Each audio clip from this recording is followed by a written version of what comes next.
Europe in general is probably leaps and bounds ahead of North America in a lot of things, right? Now, focusing specifically on beauty industry, we wanted to give something new, something different to people who haven't tried it before. Meet Dmitry and Elena, the founders of Euronails, award-winning innovators transforming the nail industry. That ability, that resourcefulness and ability to pull through the times that aren't going as planned are like the main keys to entrepreneurship. Don't be too serious with your business. Just try this way. Doesn't work? Okay, let's try this way.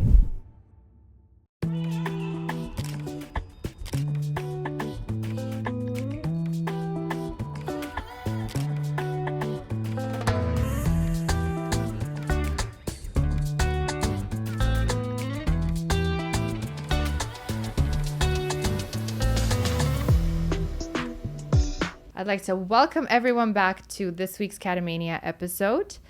I am going to be having a fun conversation, rather presumptuous of me to assume it, but I know it's going to be a fun conversation because I've talked to my guests before. I know they're a fun couple to talk to, very intelligent, very smart. They've built a great business based in Vancouver, British Columbia. You guys have probably seen me talk about it before. It's an award-winning nail salon called Euronails that does nails the standard that I'm used to, and I know many of you are used to here in Vancouver.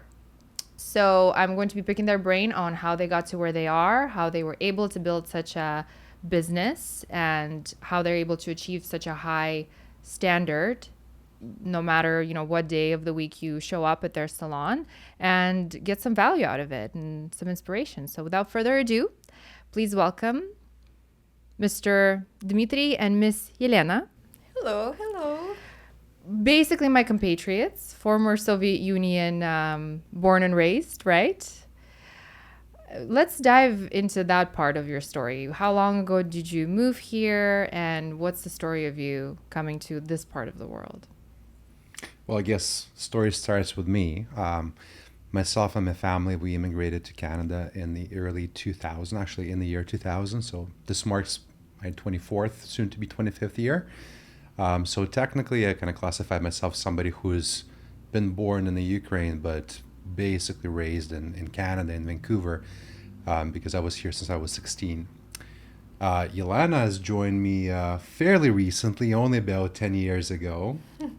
And that is a whole different story, but Elena is now a Canadian as well, which makes us really proud. She's got her Canadian citizenship last year. Congrats. Yeah. Thank you. How was that? Oh, Was it emotional? Like, did you feel... yes, Yeah. it is. It was emotional. It was really emotional for but me it took too. me such a long time. I even don't know why, because I could apply for citizenship, oh my God, so many years ago, like 7 years or something. But yeah, I was always busy. It's kind of, and it's not the biggest difference when you have your PR card, Yeah. right? Your permanent residency card. You Exactly. basically can do everything. You can even travel to most places just because you have the PR without a visa. But that passport gives you that little bit of extra, like, okay, now I'm fully legal, so to speak. Yeah, now I have that blue passport. So how long, sorry, has it been for you here? So I came here in 2015. Okay. Yeah. So I'm from parents, they used to be military, and we traveled a lot.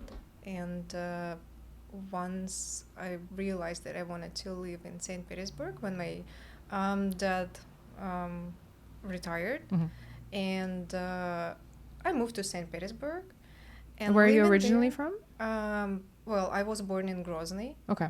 and then was Moscow, Kuril Islands.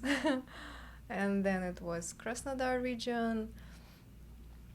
Yeah, and then I moved to St. Petersburg. And when I actually was in St. Petersburg, I was like, oh, there is a lack of sun. I want Oh my God, something- is there ever a lack of Yeah. sun? Yeah. And I was like, You know those I pictures of wanna- sepia tone, and it's a picture of like a street in St. Petersburg, Yeah. and it looks like it's sepia tone edited, and Mhm. it'll be like it's not edited. It's just like a picture that somebody took. Yeah. Yeah, it's kind of similar. It's kind of similar actually to Vancouver. Exactly. Yeah. I just wanted to say we found a perfect Absolutely. replacement. I was just so- gonna say you were looking for sun and then you found Vancouver. Wow. No, there was a city in between. So I was like, okay, what I wanted to actually, what place I wanted to live in for myself. And I was thinking about like sunny place and English language. I don't know why actually, but anyway, and some safe environment, right? So I was looking at the map and I was like, probably California would be nice for me. So I checked all the rules and everything, and I was like, oh, there is no actual program for me. So I didn't find any that time. And To be able to move, you mean? You couldn't find yeah, a way? Mhm. Yeah. So my sister, she was like, why don't you want to move to Australia? And I'm like, what to do in Australia? Like jumping on the kangaroo? Yeah. So, well, after, you know, kind of hee and haha, I was like, okay, where is Australia actually? So I look at the map and I was like, oh, that actually really warm place and really nice and English and, you know, safe environment. And I'm like, yeah, let's search kind of way to go there. So I chose Sydney.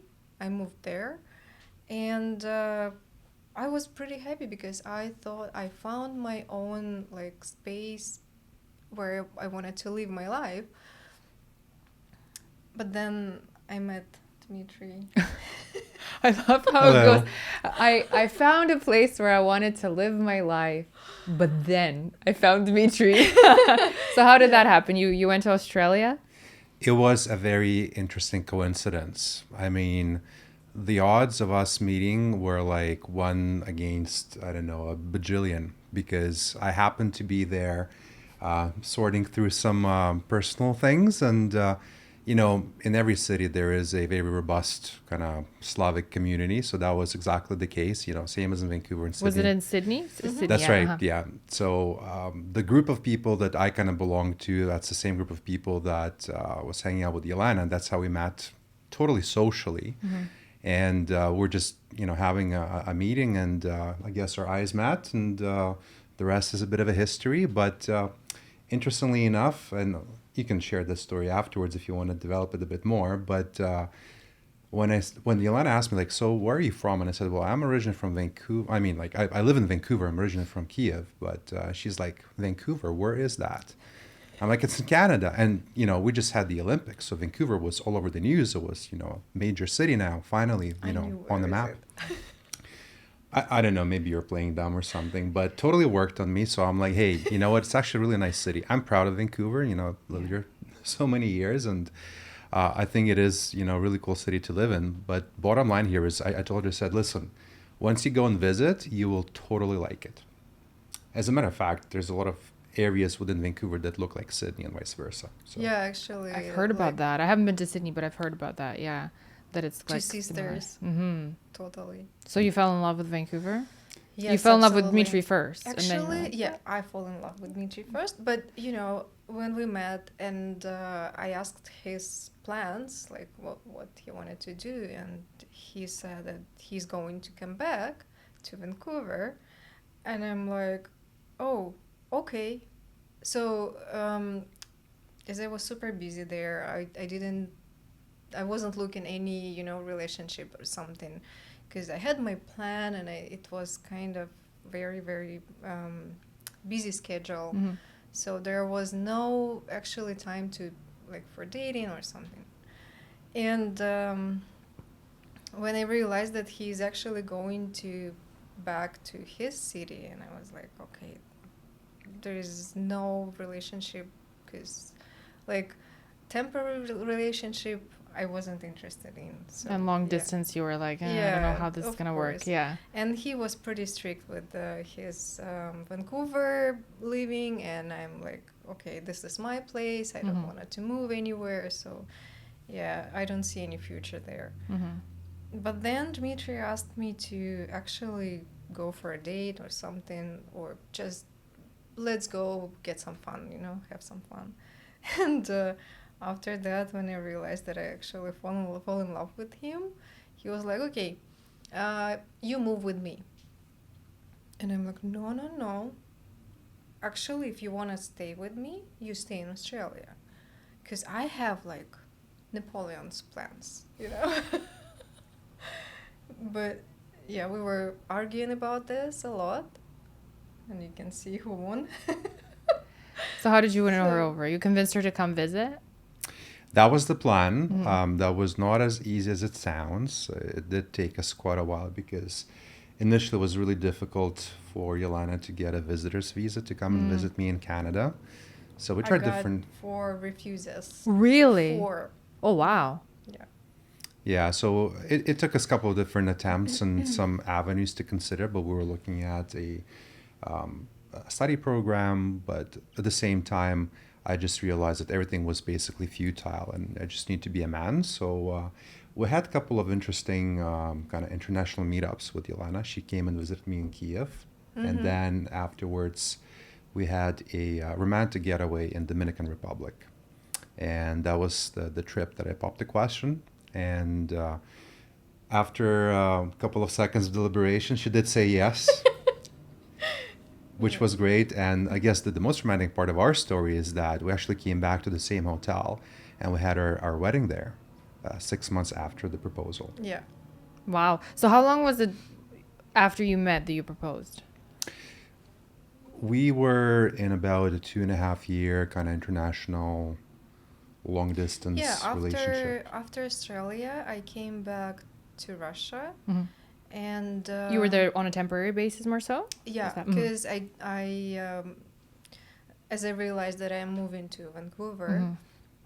I was like, what's the point to extend my visa? Because I need to pay for my study and everything. So I won't need it anymore. And I came back to Russia and I went. I got a job. It was kind of manager of a hotel. And I remember when Dmitry mentioned that we met in Kiev. We met in Kiev, and I had some kind of what is this? A banquet. that you Yeah, had to- banquet Oh, yeah.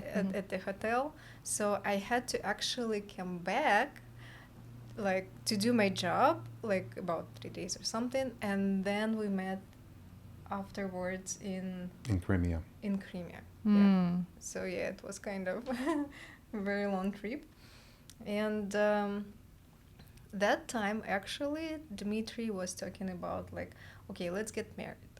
You got 4 refuses. Let's get married, and I'm like, oh no, actually it was before first apply, my first applying, right? Application, yeah. My first application, Dmitry said, okay, let's get married so you can actually come with me right away. And I'm like, I would never, ever get married because of the paperwork. Uh-huh. So both of you meant business, basically. It's just a different approach. Okay, got it. So always listen to your man. Always, because like. So then 2 after years that, you after- tried, yeah. 2 years after, when he was proposing, he Yeah. was like, okay, now we gotta do this. Yeah. He's Yeah. like, now I'm not taking no for an answer. We're doing this, or yeah. And I'm like, yeah, of course, yes. It seems like you were taking a lot of leads, right? Like you were taking the leadership in the relationship. Like, okay, let's get married. Let's do this. This is serious. Let's figure something out. Is that the balance that you kind of both have in business as well? Is it usually you who takes the lead and makes the major decisions because you both run your business together, right? How do you balance those dynamics, and do they transfer into business as well from your relationship, or is it like a totally separate thing? You know what? We have a very interesting symbiotic relationship. I don't think that it's like I need to come and say, okay, I'm making an executive decision and you follow through. It's not like that. I think both of us are very autonomous in the sense of how we want to organize something within our business. And I think that Yelena, she is inspired by a lot of things. And a lot of things that she's inspired by, they make total sense. And I understand that she's the driver, she's in the driver's seat, and I understand what sort of support I can offer her. And then vice versa, if I feel that I'm really compelled to do something and I'm like, okay, I got this, I see exactly how we need to, follow through on this plan, then she basically says, okay, you're running point in this. But the interesting part is that we don't really need to kind of coordinate too much in terms of like, who's got the leadership role here. It comes in fairly naturally, I think. Yeah, true. I was like that. I wasn't like that all my life. Before I met Dmitry, I was pretty independent and, kind of, I took all the responsibilities and I was, how to say that?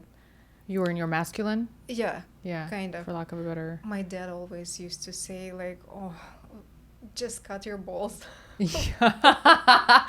That's enough. Tell me where your dad is from without telling me where he is from. Yeah. Yeah, it's too much for a lady. And I'm Yeah. like, no, Dad, you don't understand. And when I met Dmitry, he gave me that possibility of feeling myself as a woman. And now I can rely on him. He does all that, unpleasant stuff that I don't want it to do. And I'm really, really appreciate, that part of our relationship. So he helped you, how it's fashionable to say these days on the internet, soften into your Yes. feminine. Yes, that's right. And was there anything in particular that he was doing that helped with that? Like, was there, we've talked about how you were taking leads, but was there anything in particular that you could like actually describe that made you relax?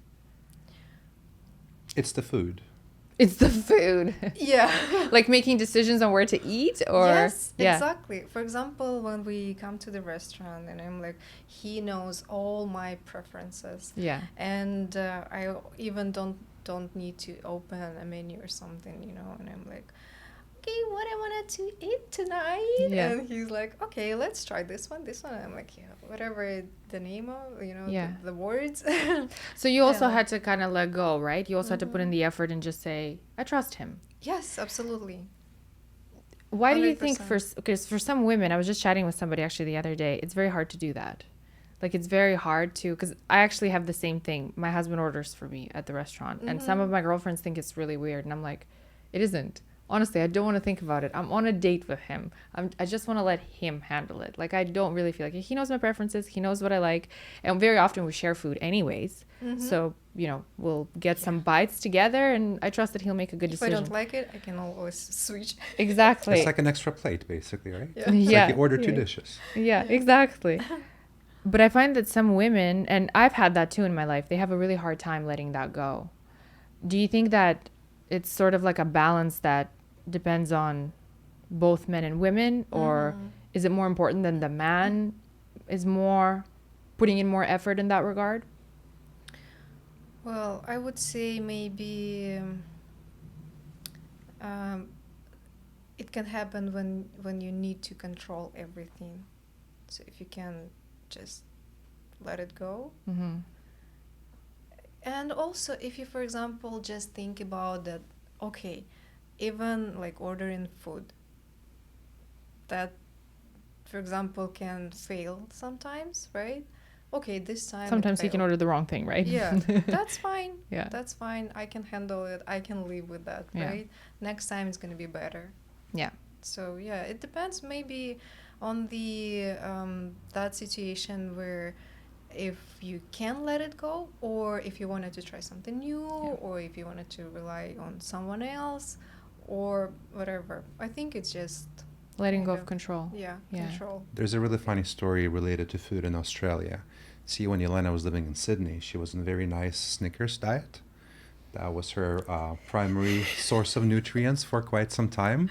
Oh, you would never forget about this. No, Sneakers stack? Did I hear that right? Snickers, like Snicker bar, Yeah. chocolate bar. Oh, that was your diet. Okay. Wow. Do you I'm wanna learning talk new about things that for a about little you. bit? Okay. I have some kind of a thing. Mm-hmm. So I really love shoes, Mm-hmm. right? Shoes, my like number one, and like high heels, even though I don't wear them every day, but I love shoes. Speak about priorities in life. Yeah. I feel the same way. Again, tell me where you're from without telling me where you're from.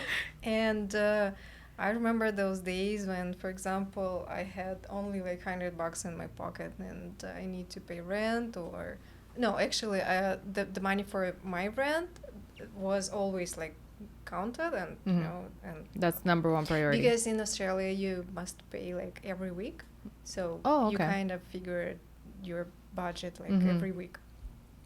And for example, I have $100 extra, so I can buy food, or I see those beautiful hot pink shoes on a very high heels, and I'm like, yeah, you guys are going with me. Obviously, it's the shoes, right? Between food and shoes, between food and luxury, it's always luxury. Yeah, of course. And but I needed to, you know, somehow live.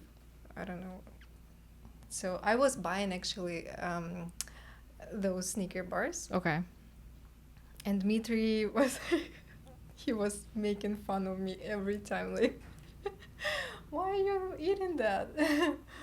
So it was just $1 for a sneaker bar, and yeah, you know, I'm not really into the food.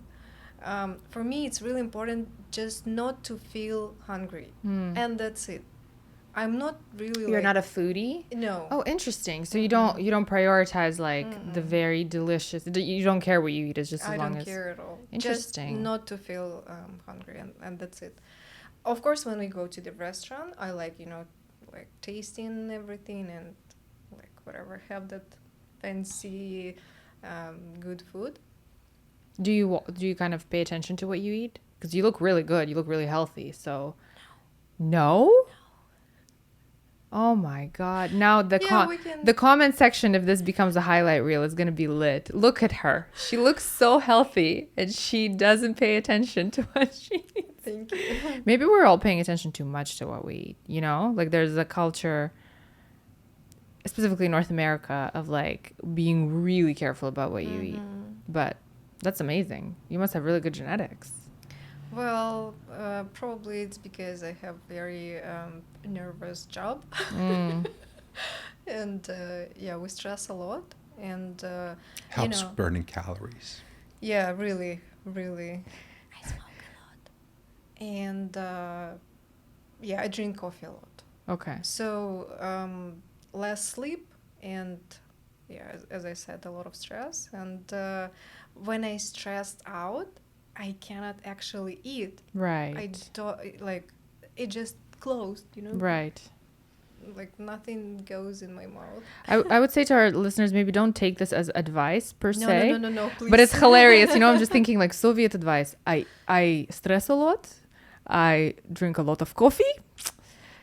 And then I don't eat a lot. That's it. You know, I stress and I drink a lot of coffee. Yeah. Food Yeah. makes you look older. You look great, honestly. So it's Thank you. it's remarkable that that's the case. But you know, you started a business. I wanna go back to that side of your life, I guess, because I know that you moved here and the intention was for you to become a dentist. And I love that story. You know, you went and you got your nails done. It was an awful experience, just like many of us who came here and got our nails done for the first time. I had the exact same situation. And then walk me through what were you doing at a time, and when did the idea to build a nail salon that is going to deliver the level of service that, you know, we've experienced back where we come from? Where did that come about? So Dmitry was actually at his manager position at a very big company, I would say.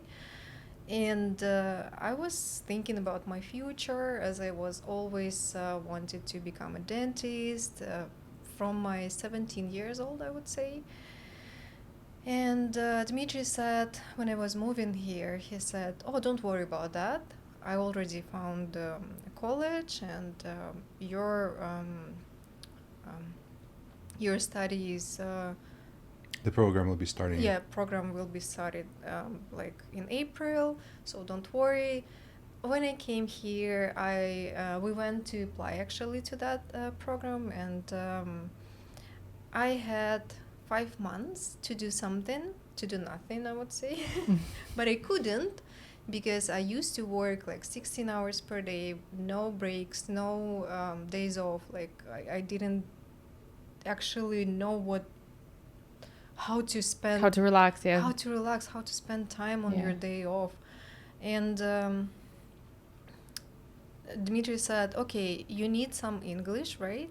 So if you want to go work, you may go to some kind of Retail, retail something shops Yeah. and everything, like Bay, for example. Yeah, That's a good way actually to develop Yeah. those English communication skills. Yeah. of course. Yeah. And I was like, oh, but I need to speak with people.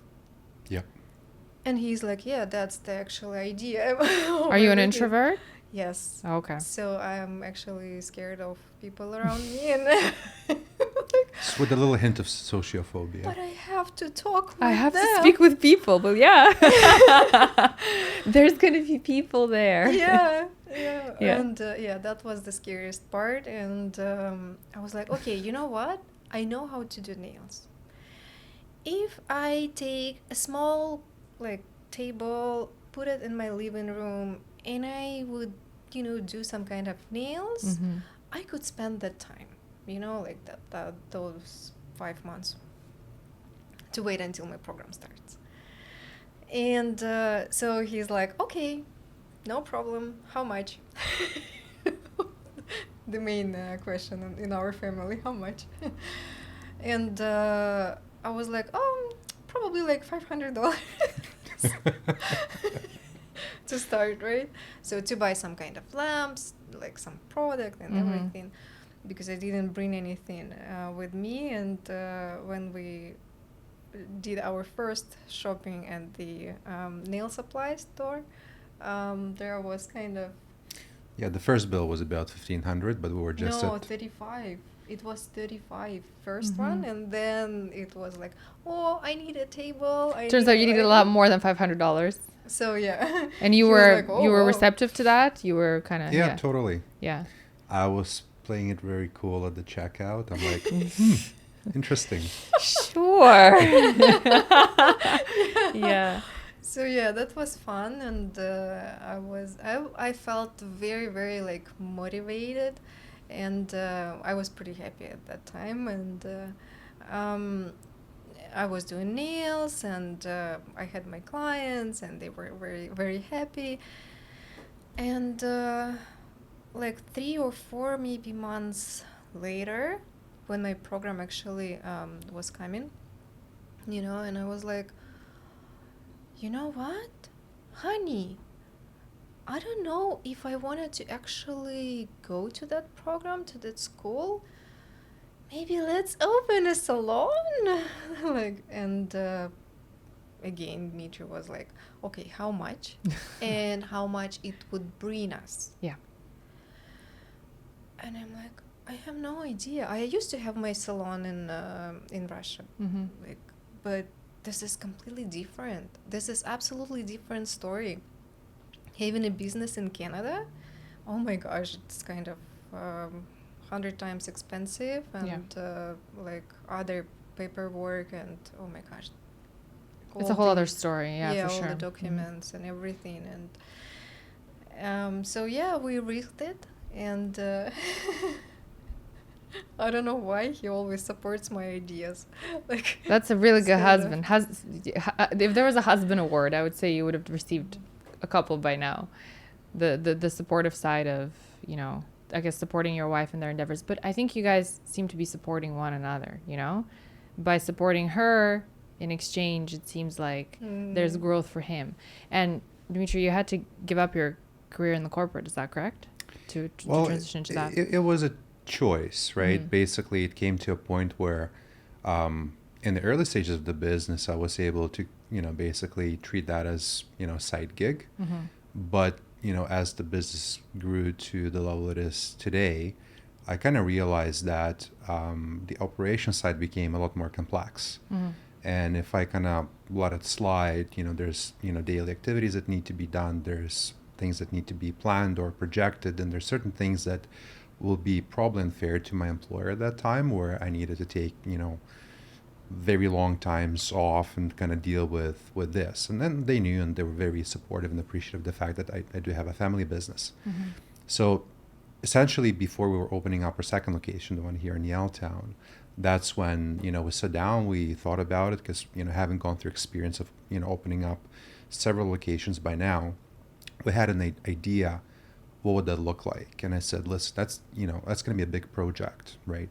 I need to run point of things, we need to be in, daily commutes there, and we need to sort things out, and probably leaves very little time for me to be able to focus on my career.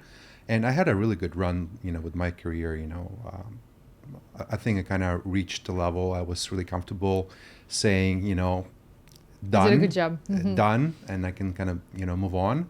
And it all made sense. So there was a bit of a process when I was like in transition, making sure that, my succession was identified and I was supporting my succession at my main role.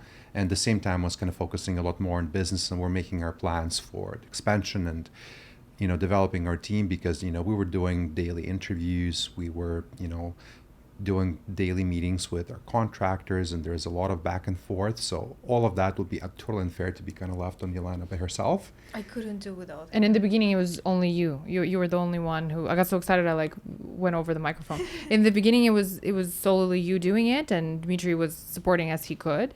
And then he was actually doing all the paperwork, all the meetings, all the speeches, whatever. I was. I'm kind of a creating part. Kind of. So the ideal. You're the creative mind. He's the organizational mind Yes. behind it. Exactly. Okay.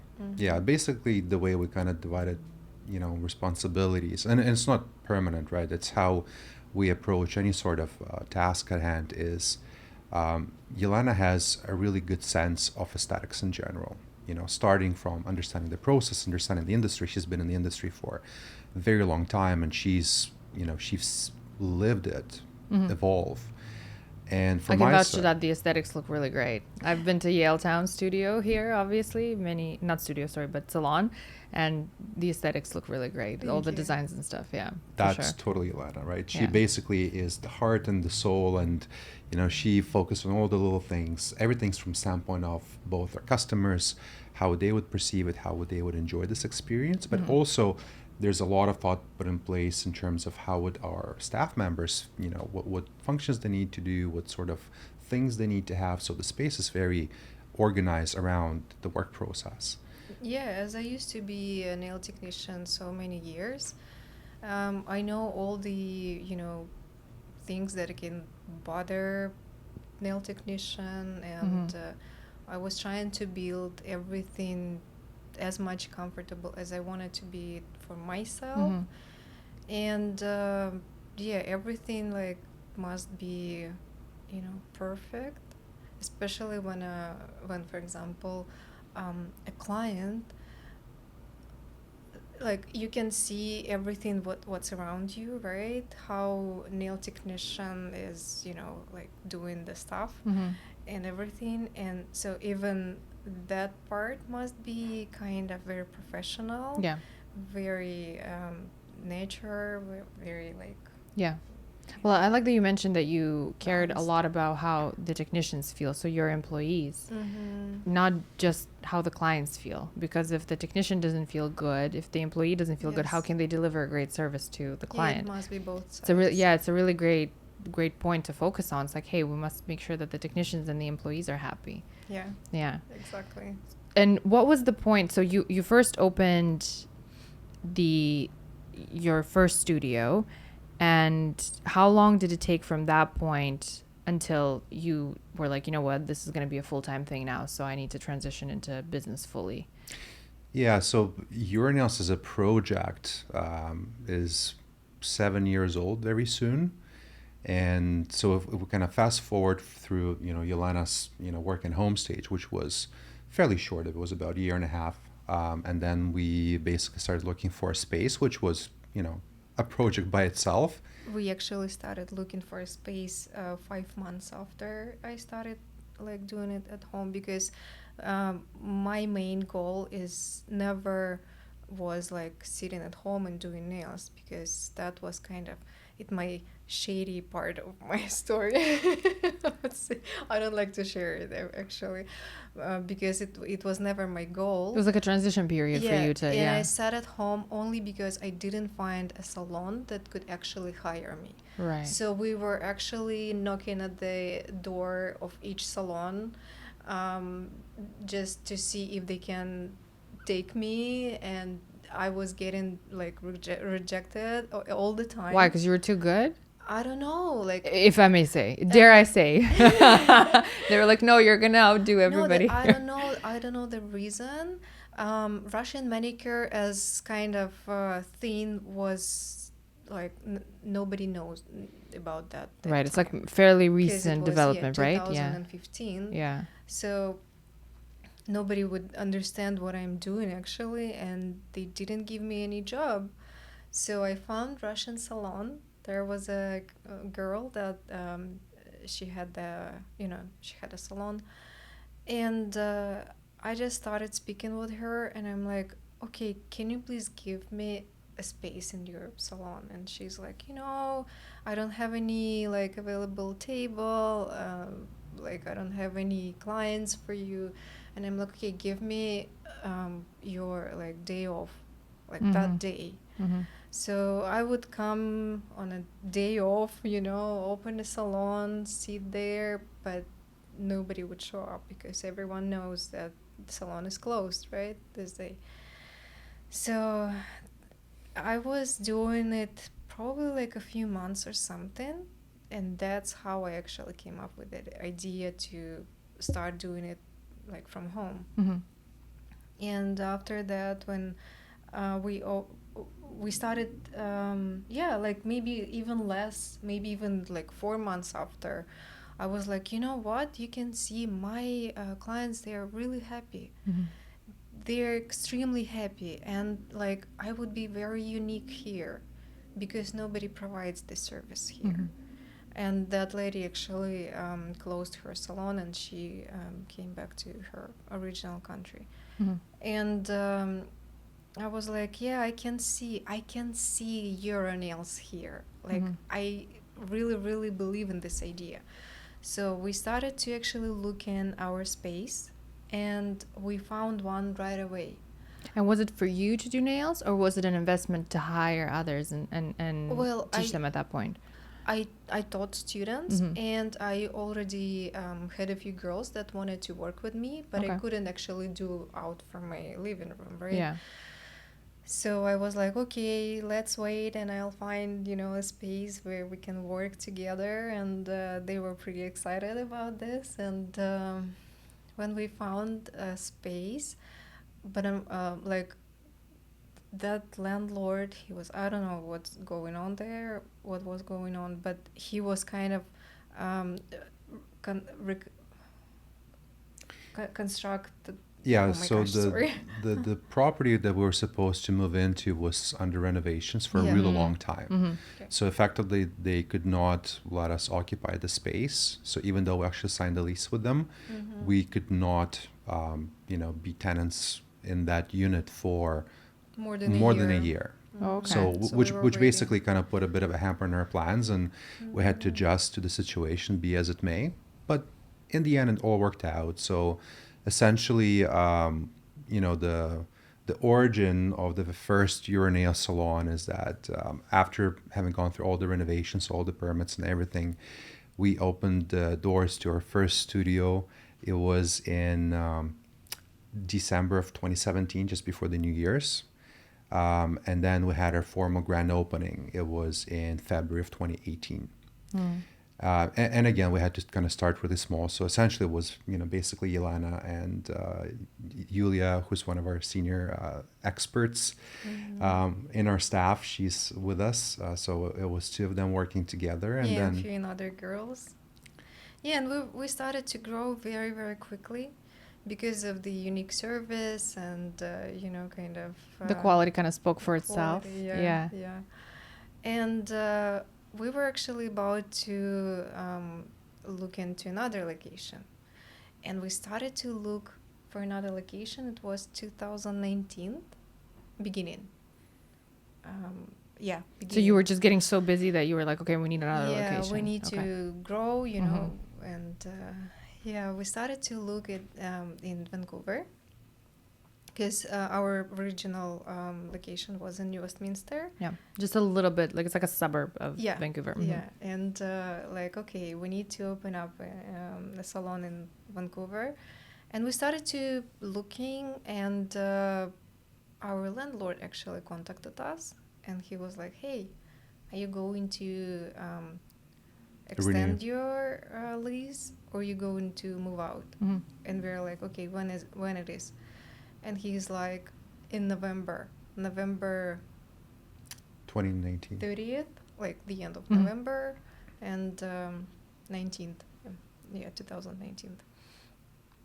And it was only 6 months, and I was actually wanted to kind of change this location, still having a location in Westminster, because we had a lot of clients there, and but we couldn't do like two things, at the same time: open a new location and move like our newest Mhm. location. So we were talking about it a lot, and we realized that we need to actually move from this location to like bigger one. Yeah. So it all was happening at the same time, as it always does. Yeah. Yeah. Yeah. So also, I really wanted to go to Russia, Mm. because I didn't see my family for a very long time, like 4 years or something. Yeah, 4 years. Mm-hmm. And my dad was having his jubilee, 60th birthday. 60th Oh, yeah. birthday, yeah. So I was like, no matter what, we're going there, Yeah. because we're always busy. Yeah. There is like something pop up every time, and we have to go like this year. Yeah. Absolutely. You were determined. You were like, we're going no matter what. Yeah, Mhm. yeah, absolutely. So, okay, we had our renovation for the new location, and our contractor, he was absolutely sure that we will open our doors on December 1st, because our contract finishes up on November 30th, and December 1st we can open our new doors for our clients, and this is the busiest Time. for Mhm. for Christmas parties. Everybody and wants the everything. sparkles, the Yes, red manicures. Yeah. absolutely, yeah. Well, we are coming back on November 28th Mm-hmm. or 29th, Mhm. something like this, because we could actually stay in Russia only for 4 days. So our trip was one You week. went for 4 days? You went to Yes. Russia for 4 days from Yes, Vancouver? absolutely. Wow. So we actually came back very sick.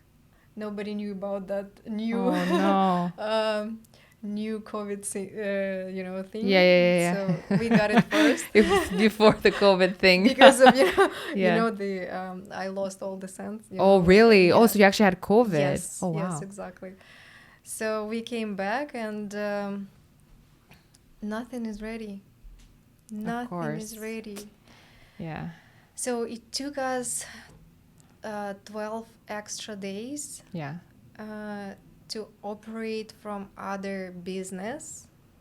So we started to actually asking all the local salons who can rent out some kind of spaces, because we were fully booked, and I couldn't let that happen, right? Mm-hmm. So our clients would go to another places, and my girls would stay at home like without any job.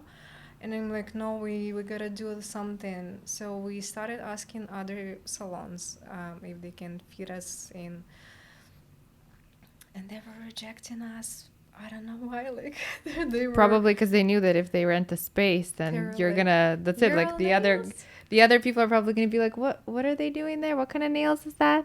That looks better than mine. I should try your guys' salon. So yeah, that was so weird. And I remember one really nice lady, Rochelle from Evie Nails.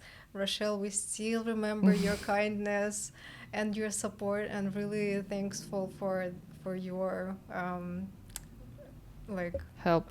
help. Yeah. So she actually led using her tables, and I don't remember even like how much rent was it. So we were paying our like rent in a new place, and we were paying out the rent for the those tables. But you got out of the situation. You found a way out. Yeah, we feed all the girls that wanted to get their nails done, and except only pedicures. We had to actually cancel all the pedicure. You had to make some services. adjustments, but you still didn't lose clients, and you didn't not provide jobs for your employees. What I'm gathering from you is, number one, that anytime you want to level up in life, and that's something that I've experienced as well, be that business or professional or personal development of any sort, but any time you want to level up in life, something happens to show you like different. It's almost like the devil comes in and it's like, no, we're going to mess up with your business. We're going to delay the renovations. There's always something that happens that almost shows that the opposite is happening. And then, correct me if I'm wrong. It seems like you've experienced it. But if you are able to pull through that period of time and get the second point that I wanted to bring up that I'm gathering from you, resourcefulness to the equation, trying to find tables at other salons, which is something that, it's probably not the best feeling to go around and be like, excuse me, could we please rent a few, tables from you? Mm-hmm. Yeah, right? But you knew that you had to do it because that was a situation that you were in.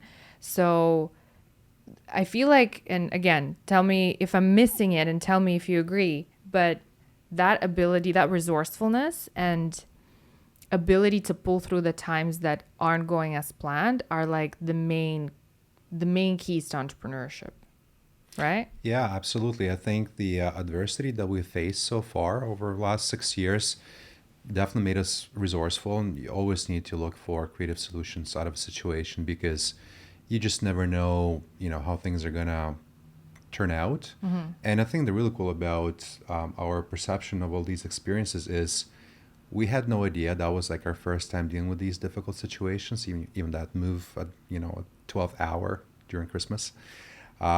But we knew what was at stake. We knew what we cared about, and we knew that we needed to get this done now. There was like, time was of the essence. So, I mean, when you already face adversity, when you already have experience, sometimes you can have second thoughts and you have some, opinions about a situation. But at that point, we had zero opinions. We just knew that something needed to be done, and it's very important, and we need to get on it. Of course, it was exercise of us kind of placing our egos very, very low. Oh, this is the least, I believe. But this yeah, is we the didn't least really that care we were about, thinking egos Yeah. at that point in time. We Right? couldn't cancel, because all those people, they were rely on us. It was something bigger than you, right? It was no longer just about you. It was about other yeah, people. So absolutely. maybe if it was only about you, then you would have been like, well, maybe I'll just, figure it out differently. Maybe I'll just cancel. But other people were dependent on the service. Other people were dependent on the job. Even though Dmitry was actually meeting girls at the station, SkyTrain station, and he was actually driving them to that new location. Oh, wow. Temporary location, yeah. We had to because, we basically were renting out 2 different spaces. And then depending on the time of day and, the technician, we needed to confirm that with the client ahead of time. And just as an extra layer of customer service, we had to go pick them up from like the nearest transit hub, bring them to their appointment. And then after they're done, kind of, bring them back to the transit hub.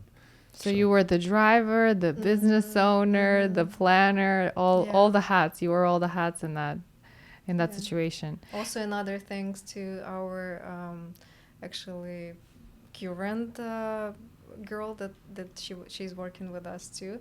So she used to what is this like? She used to work at the Maya's place, like another salon, and she talked to her owner, and that lady also like let us rent her like little room, Mm-hmm. and we could actually like feed one girl there too. So yeah. You managed. Yeah. You managed the situation. That's remarkable.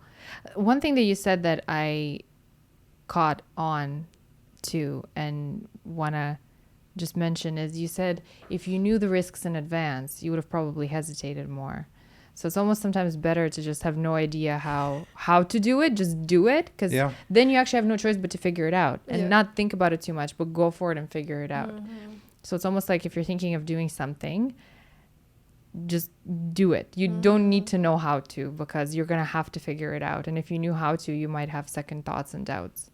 Yeah, I like that actually a lot. I'm all about risk taking, and it's a little, it's a bit of an imbalance because I am just like, let's take all the risks. It doesn't Yeah. even matter. Let's go for it. And then my husband's like, let's take calculated risks. Let's Mhm. think about this for a moment. Yes, exactly. But I feel like you have to have that balance, because if both of you are that way, then, Oh yeah. you know, who knows It what would would happen. be only fun. Yeah, exactly. Yeah. And then the other thing I also want to ask you both is, obviously this requires a lot of stress, you know, not requires a lot of stress, but it brings a lot of stress, running a business, figuring all these things out. How do you two, I mean, you're husband and wife, you're together. How do you not let it affect you? Or if you let it affect you and your relationship, how do you get out of that, you know, constant work mindset that I know a lot of couples struggle with, which is one of the reasons why many couples that I know can't work together, right? Like they always say like, oh, I would never run a business with my husband or my wife because we would be fighting all the time. It just doesn't work. We need to do our separate things. I would say probably it's kind of separating roles. Mm-hmm.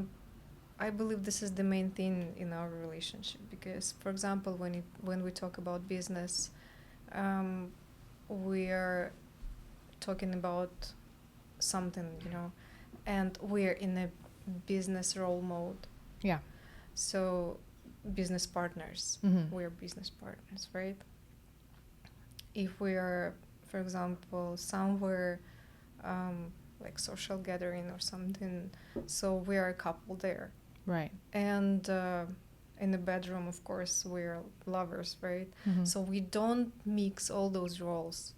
And it's kind of, it's naturally It comes to you happening. naturally. Yeah, it just, we So you do don't struggle anything. with that. Have you ever had struggles? Mm-mm. No, you just right away started No, working together. no. And yeah. Kind of when we argue about something, like for example because of the business, I never like rely on him as a husband, you know, kind of, oh, you must do something for me. No, You have a very clear Yeah. boundary that, okay, we're at work, we're Yeah. business partners now, Yeah. and I'm forgetting about maybe things that I would be paying attention to if we were at home, kind of Mhm. thing.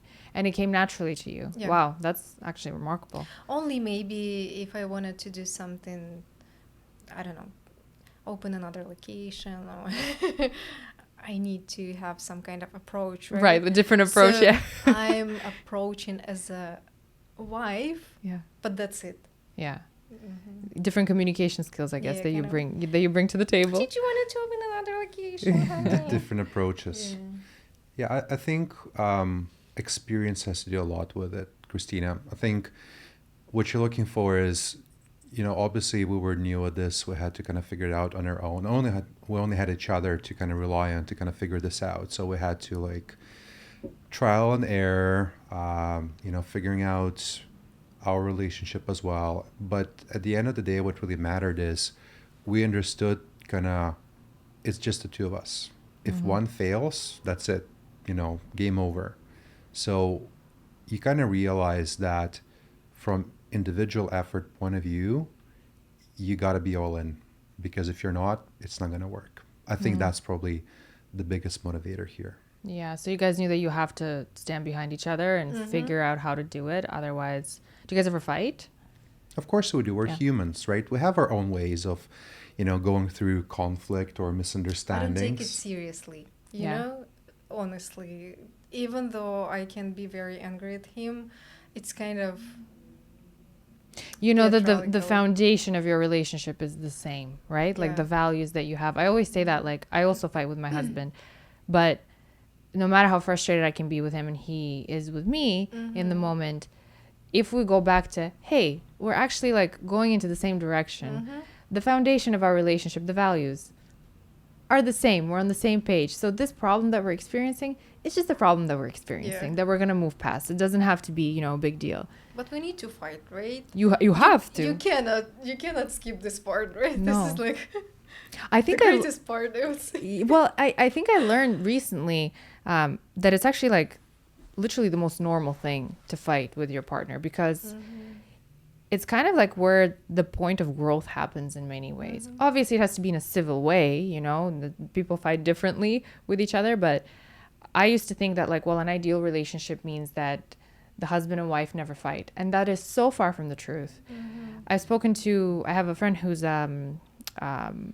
couples therapist, and she's like, you have to fight with each other.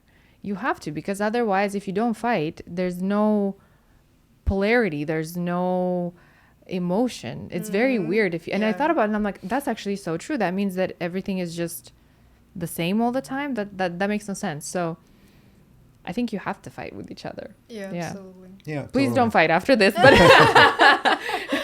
but yeah, it's But like a normal anyway, thing. Yeah, anyway, when we go to the bed, everything must be resolved, you know. Yeah. So yeah. That's great advice. I cannot actually go to sleep without, you know, like talking about something that bothers me a lot. So even we fight a lot sometimes, but yeah, at the night it must be everything like resolved. Yeah, I think the most remarkable part about a relationship in general, and kind of using ours as an example, is we also had our individual maturity and growth over the last 10 years that we've been living together. And as we were, you know, becoming more experienced and learning a lot about the world, a lot about ourselves, how to handle our emotions, the fact that we're kind of learning it together and sharing with the other one kind of helped us be a lot more like understanding and forgiving and supportive, right? And we all had our slips, right? Again, we're all humans. Totally understandable. That's part of human condition. Certain things happen when you doubt everything, and you know, you can be at peak and then you're at your lowest. But I think having gone through the experience together has kind of made us mature in that sense together, and then become, you know, responsible adults, compassionate companions. And I think at the end it made us stronger, even though, you know, we all had difficult days. Of course. Oh yeah. For example, I had a burnout at the beginning of the year. So it was from January 1st until February 28th. So I took... So precise with timing, hey? Yes, Wow. Yeah. I said, okay, either we're selling the business, everything must go, or I'm out. Like, okay, I need some time off, and that was pretty huge burnout, I would say. And Dmitry said, okay, take your time, do whatever you want, like sleep as much as you want, whatever. So I was only doing salaries, you know, and that's it. I didn't talk about business, like he didn't ask me any things. Yeah, that was pretty good recovery period for me. Pretty rough, yeah. It's good that you're able to feel each other's emotions in a way, because you said like he kind of felt like, okay, just, you know, do whatever you need to do. There wasn't any pressure to like, no, we have to keep going. It's like, no, we'll figure this out. You need to fill up your, you know how the saying, fill up your cup, and then you'll be able to give again. Yeah. We're at our time almost here, but I do want to ask you, why do you think that services from, you know, our part of the world, Russian manicure and Eastern European manicure, and anytime you put any relation to Russian, Eastern European lips, manicure, any kind of beauty service, people know it's the best. Why do you think that specifically people from our part of the world are so good at it? Because we're kind of taking over. Not me personally. I'm not in that industry, but anywhere you open a salon that does a beauty service that is of that standard, it goes right away and people love it. Why do you think the standard is so much higher for us than it is in other parts of the world, and specifically in North America? I believe it comes from our growing part, where, for example, moms, they're not happy with your Appearance. Hmm? Appearance? appearance, like with your marks, Yeah. right? So, oh, you got a 4, Mm-hmm. but you can do 5, right? So A, B, Mhm. whatever. Like, oh, you brought B? Are you like dumb? Or are Yeah, you, and they would like, actually say that to us. Yeah. Are you serious? Like, Yeah. yeah, probably because our moms and grandmoms, they are always like not happy with our results, Mm-hmm. and they were pushing us every time, Yeah. and probably like I take my part from my childhood. That's a really interesting point, actually. Are you in agreement with that? Do you have any other ideas, Dmitry, as to why that might be the case? I thought Elena was taking a bit of a different angle. I said appearance because I thought that when I was growing up, like obviously parents, they kind of were responsible for our image, how you look, right? How you groom yourself. Oh yeah. So that was a really big part, for boys. I'm assuming for girls, it's a lot more strict. It's like, you can't wear this, or you gotta, take care of your hair, or, can't wear that. Таких сережках. Exactly. Yeah. And Right? you're So- like, too. Yeah. Oh, this is not ironed. Yeah. How can you live home with this Yeah. one? Yeah. Yeah, but the grade aspect makes total sense because, again, when you think about it, is, people were conditioned to be at a certain standard, and good was not good enough, right? If you wanted to be at that level, you had to be excellent, essentially, right? So that's kind of like your internal compass and how you navigate in the world. Like, where do you see yourself in comparison to everybody else? But in my opinion, to answer your question about aesthetics and beauty and kind of overrepresentation of Eastern European cultures in this business, I think that Europe in general is probably leaps and bounds ahead of North America in a lot of things, right? In terms of culture and history and everything. Now, focusing specifically on beauty industry, I think what we've incorporated into our business model has went through a lot of years of adoption, trial and error, and had a lot of experience kind of determining how this technique can be done better. And that's what we took, right? It's based on a technique that essentially was in German aesthetics, which was perfected over time by practitioners in, countries of the former Soviet Union bloc, but essentially because it was so widely adopted in those countries and it became the norm, the standard, with a lot of people kind of, being traveling and, seeing that there are better options and essentially congregating in major cities in North America, they knew that there is a better way how to do that. And with the talent moving here, we wanted to create an opportunity for this talent to realize themselves and to give something new, something different, and something very aesthetically appealing to people who haven't tried it before. And that really is probably the foundation of why we feel that, we're doing this, right? It's a bit more than just a business. It's a bit of a mission.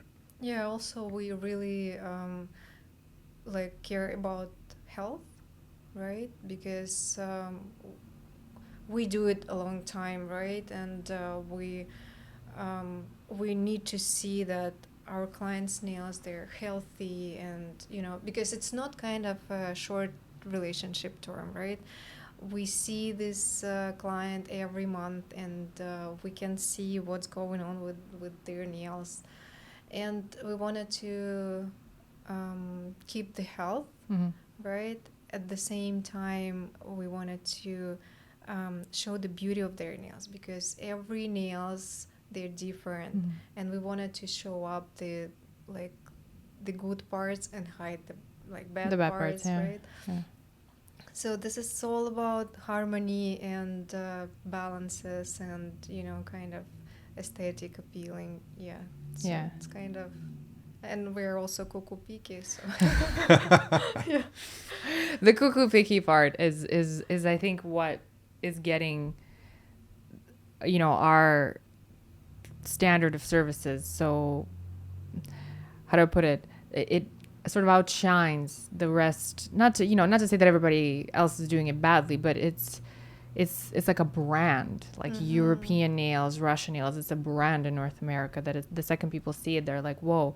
And anyone you talk to who has ever gotten it, they're like, it was like totally different from anything before. It looks so nice. It's so precise. It's and it has to look every angle. Yeah. Like from underneath, from like everywhere. It's a 2-hour process to start with that, right? And regular nail salons, when you go there, it's like 45 minutes. I remember the first time when I moved here, I got my nails done and it took 45 minutes. I was like, that's what? You're done? And the funny thing is, I remember going back home to Moldova because I spent some time there. Like I tried to do about a month and a half at a time there in the year. And I remember I went back and I just thought to myself, like, this is so strange. Like I don't understand why that's not possible over there. Like it's just, it didn't make sense to me. And then the other part was, I remember the nail technician who was doing my nails in Moldova, I was looking at the products she was using and they were the exact same, because I was paying attention to that. I was like, maybe it's the products, maybe they're using the wrong products here. And I remember I looked and it was the same products. In fact, some of them were made in Canada or like made in Germany. I know some of the gels are made there. And my nail tech, she's super blunt and direct. And she was like doing my nails and she's like, it's not about the products, it's about the person who's doing the nails. It's about hands. And I was like, you're right. Yeah, it's like, это не про продукт, это про руки, которые продуктом, да. And I was like, oh, yeah, that's true. So it's no wonder. But I like that because I was wondering, why is it that we have such high standard when it comes to these beauty industries and all the beauty related stuff. So I like that. It all starts with the marks from school, then it goes to appearance and how we're forced to groom ourselves and make sure that we look good, and God forbid the neighbor sees you and your hair is not brushed, right? So yeah. Any closing statements for anybody who's thinking of starting a business? I have a lot of couples following me. I have a lot of people who are in serious relationships. If they're looking at you and they're like, oh my God, I should totally start a business with my husband, or I should totally start a business with my wife. Any advice that you could give them? It's a good question. Not to kill each other. A lot of that's definitely the main one. I think, don't kill each other. I think because you're gonna be alone. Then how are you gonna run the business? Yeah, if you're okay being in the solitary confinement afterwards, right? I think there's really no universal kind of trick or advice you can give, but I think it really comes down to communication and defining ground rules for anything, right? Whenever you're coordinating with another human being, you got to be able to communicate clearly. You need to establish boundaries or ground rules or what have you, because without that, you will reach those boundaries really quickly. Right. And if something happens that kind of pushes over your limits, or if you're at your threshold, probably things are not going to work out. So you got to anticipate that ahead. Yeah, that's fair. I would say don't be too serious with your business. Just, try this way. Doesn't work. Okay, let's try this way. Pivot. Okay, doesn't work. Close this business. Open another one. That's it. I love that. You make it sound so easy. Yeah, because sometimes you wake up and you're thinking just, okay, this is the last day. I can handle it. I don't want to do it anymore. And it's gonna be every day. So just get used to it. Yeah. Or go and find another job. Or go back to having a job, I guess, right? If the business is stressful. Yeah. Well, thank you both so much. This was an absolute pleasure. And thank you to our wonderful listeners for tuning into this episode. Please remember to like, comment, share, and I will see you next week. In the meantime, stay blessed. Thank you so much. Thank you.